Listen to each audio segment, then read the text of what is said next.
कोल्हापूर म्हटले की आपल्याला आठवतो तो झणझणीत असा तांबडा पांढरा रस्सा. त्याच्या आधी नवरात्र तर होऊ दे गिराव. तसं कोल्हापूर एकाच बाबतीत फेमस नाही बरं का, ते 1760 अंगाने फेमस आहे. मग ते कोल्हापुरी पायतान असू द्या, रंकाळा तलाव असू द्या, रांगड्या पैलवानांच्या लाल मातीच्या तालमी असू द्या, नाहीतर कोल्हापूरची अंबाबाई असू द्या.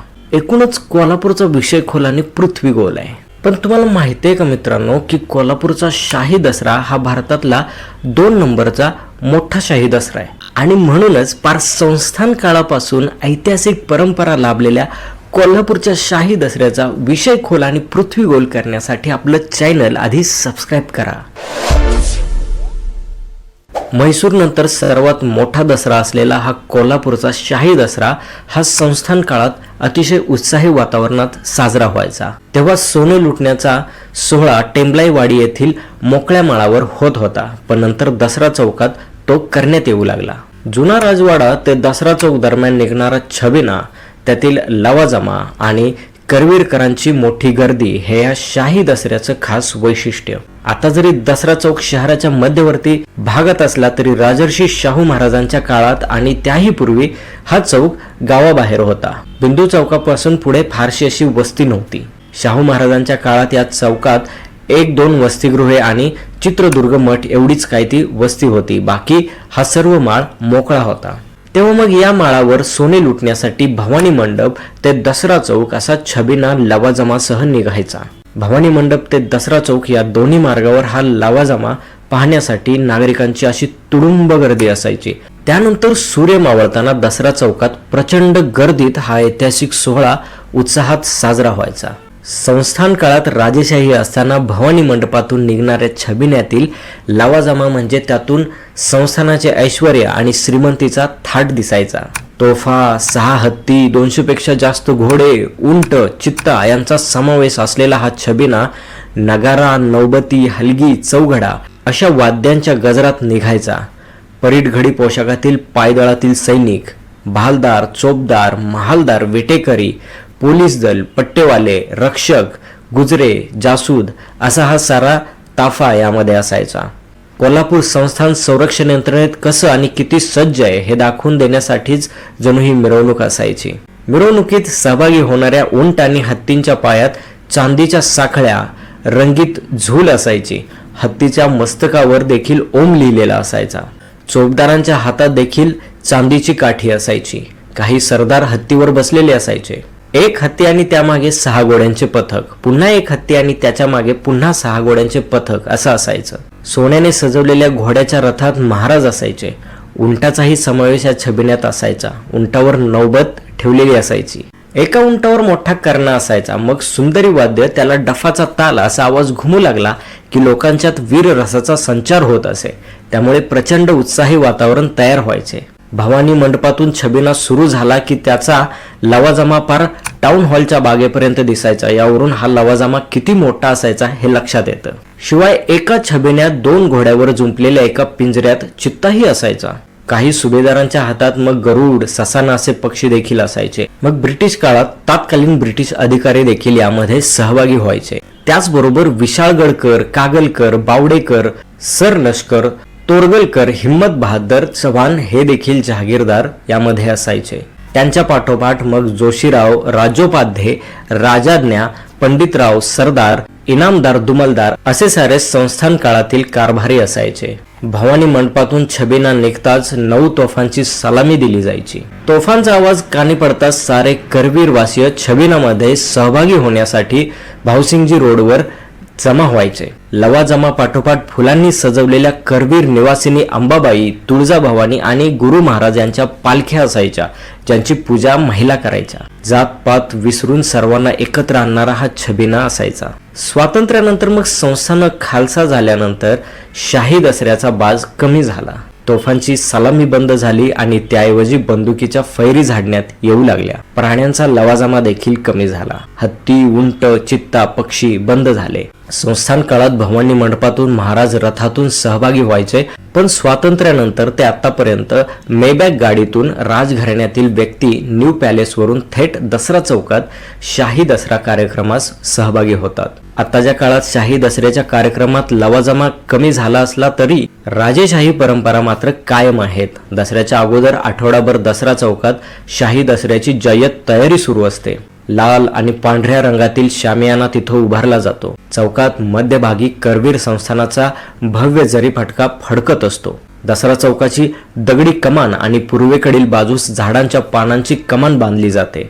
जागोजागी लाल पांढऱ्या रंगाचे ध्वज असतात. सोने लुटणाऱ्या लाकडाचा लगडगोट बांधला जातो. त्यांच्या आत आपट्यांची पाने गच्च बांधून ठेवली जातात आणि दसऱ्याच्या दिवशी हा चौक सीमोल्लंघनासाठी सज्ज केला जातो. सीमोल्लंघनासाठीचा मुहूर्त सूर्यास्ताच्या वेळी असतो. तत्पूर्वी 5:30 वाजता भवानी मंडपातून छबिना निघतो. छबिन्याच्या अग्रभागी करवीर संस्थानाचा ध्वज घेतलेला मानकरी अश्वावर स्वार होऊन असतो. त्याच्या मागे तोफ गाडी असते. शहरातील मान्यवर मोतीबाग तालमीतील रांगडे तगडे मल्ल फेटा घालून छबिन्यात सहभागी होतात. त्यांच्या मागे करवीर निवासिनी अंबाबाई, तुळजाभवानी आणि गुरु महाराजांच्या पालख्या निघतात. भावसिंगजी रोड ते दसरा चौकात नागरिकांकडून पालख्यांचे जंगी स्वागत केले जाते. चौकात ठासणीच्या बंदुकीच्या फैरी उडवल्या जातात. त्यामुळे सोने लुटण्यासाठी छबिना निघाला आहे याची माहिती लोकांना मिळते. दसरा चौकात पालख्या आल्यावर मग त्या सदरेवर ठेवल्या जातात. दसरा चौकात उभारण्यात आलेल्या छबिन्यात पारंपरिक वेशातील सरदार, इनामदारी घराण्यातील व्यक्तीही बसतात. प्रत्येक घराण्याची वेगळी अशी पगडी असते. राजघराण्यातील व्यक्तींसाठी छबिन्यात मध्यभागी अशी शाही बैठक मांडलेली असते. दोन्ही बाजूंना लाल रंगाच्या वेशातील भालदार, चोपदार, चोऱ्या झोडणारे मारकरी असतात. सीमोल्लंघनापूर्वी मग न्यू पॅलेसमधून 100 वर्ष जुन्या मेबॅक गाडीतून राजघराण्यातील सदस्य सोने लुटण्यासाठी बाहेर पडतात. असं म्हणतात की मेबॅक गाडीचा हँडल सोन्याचा आहे आणि ती गाडी फक्त आणि फक्त दसऱ्याच्याच दिवशी बाहेर काढली जाते. गाडीतील राजघराण्यातील सदस्य हे राजेशाही वेशामध्ये असतात. डोक्यावर छत्रपतींची पगडी, हातात तलवार, रुमाल असतो. मेबॅक समोर शहर वाहतूक शाखेच्या वाहनांचा ताफा असतो. जिप्सी वाहनाच्या मागे शहर वाहतूक शाखेतील पोलीस मोटरसायकलवर स्वार असतात. त्यांच्या मागे महाराजांची मेबॅक असते. मेबॅक मध्ये श्रीमंत शाहू महाराज, युवराज संभाजीराजे, युवराज मालोजीराजे, युवराज शहाजीराजे, युवराज यशराजे व यशस्विनी राजे असतात. दसरा चौकात वाहनांचा लवाजमा आल्यावर महाराजांचे टाळ्यांच्या कडकडाटात स्वागत होते. करवीरकरांचे अभिवादन स्वीकारत दसरा चौकात वाहने आल्यानंतर पोलीस बँडवर करवीर संस्थानाची धून ही वाजवली जाते. मग भालदार, चोपदार शाहू महाराज आल्याची ललकारी देऊन वर्दी देतात.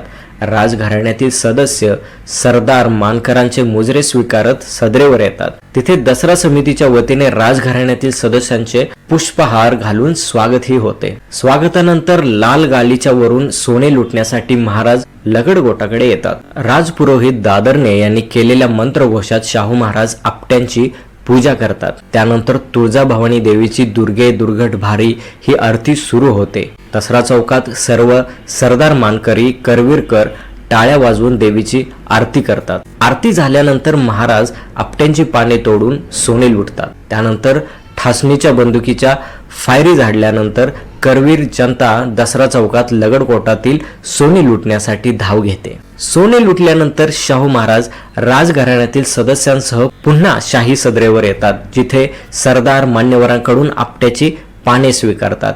त्यानंतर लगेचच राजघराण्यातील सदस्य मेबॅक मध्ये बसतात व परत जाताना रस्त्यांच्या दोन्ही बाजूला असलेल्या करवीरकर नागरिकांकडून आपट्याची पाने स्वीकारतात. हा सोहळा पाहण्यासाठी अबालवृद्ध मोठी गर्दी करतात. राजघराण्यातील सदस्य न्यू पॅलेसवर जाऊन तिथे सोने देण्याचा कार्यक्रम झाल्यावर शाहू महाराज करवीर निवासिनी अंबाबाईच्या दर्शनास जातात आणि अंबाबाई जुना राजवाड्यातील भवानी देवीला सोने वाहून परत ते न्यू पॅलेसवरती येतात. इकडे दसरा चौकात सरदार, सरकारी अधिकारी, राजकीय नेते, मान्यवर मंडळी एकमेकांना सोने देऊन शुभेच्छा देतात. दसरा चौकाच्या परिसरात या काळात जत्रा भरते, त्यामुळे रात्री उशिरापर्यंत दसरा चौकाला जाग असते. दसऱ्याचे सोने लुटल्यानंतर करवीर निवासिनी अंबाबाई, भवानी आणि गुरु महाराजांच्या पालख्या परत जाताना सिद्धार्थनगरातून जातात। सिद्धार्थनगर ही एक दलित वस्ती असल्याने दसऱ्यातील पालख्या परत जाताना या मार्गावरून जाव्यात अशी प्रथा राजर्षी शाहू महाराजांनी सुरू केली होती। ही प्रथा आजही कायम आहे। सिद्धार्थनगरात रांगोळ्या, फुलांच्या उधळणीत पालख्यांचे स्वागत केले जाते।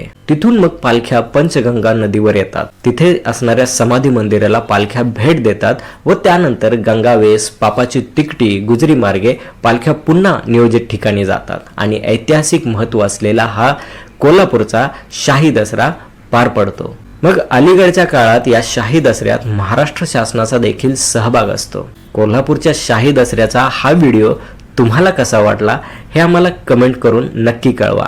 व्हिडिओ आवडला असल्यास आपल्या मित्रमैत्रिणीमध्ये, आपल्या कुटुंबामध्ये तो शेअर करा आणि सबस्क्राईब करायला विसरू नका। विषय खोल, पृथ्वी गोल।